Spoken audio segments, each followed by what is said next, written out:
لا تعطي الطفل دواء الكحة أو الدواء مضاد للسعال، لأن الكحة مفيدة.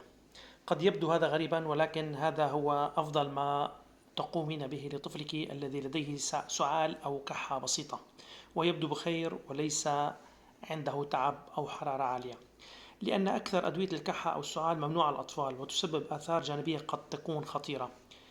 فقط في بعض الحالات قد يصف طبيب الأطفال أدوية لتخفيف السعال.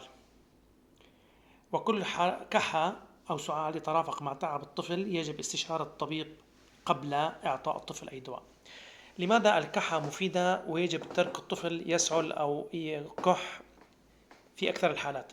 لأن الكحة عمل دفاعي طبيعي يقوم به الجسم ليتخلص من المواد الغريبة والمخاط الزائد في الجهاز التنفسي في حال التهاب جهاز التنفس. ولكن هناك حالات قليلة يكون فيها السعال مزعجا لدرجة أنه كأن يمنع الطفل من النوم أو الأكل أو القيام بالأنشطة الطبيعية، وعندها قد يصف الطبيب أدوية مضادة للسعال. متى تحتاج الكحة أو السعال للعلاج عند الأطفال؟ في الحالات التالية قد يكون مضاد السعال ضروريا. الربو مثلا، فبخاخ الربو هو ضروري للطفل المصاب في الربو لأن سعال الربو لا يتحسن إلا بالبخاخ. في حال تعب الطفل أو وجود حرارة يجب مراجعة طبيب الأطفال، لأن الحرارة وتعب الطفل مع الكحة قد يوحي بالتهاب القصبات أو التهاب في الرئتين. كذلك يجب إعطاء أو يمكن إعطاء دواء الكحة في حالات السعال الشديد والمستمر أو وجود صعوبة نوم أو تعب الطفل مع الإرهاق وضيق النفس.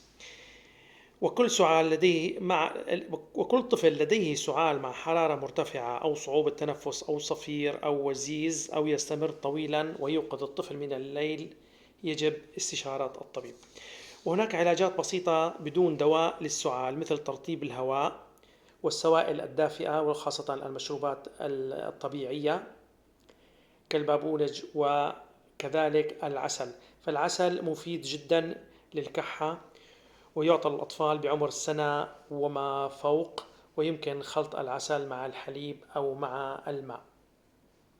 تذكري أن أدوية السعال ممنوعة خاصة خلال السنين الثلاثة الأولى من العمر. إذا أعجبك الفيديو يرجى الاشتراك والمشاركة والإعجاب بالقناة.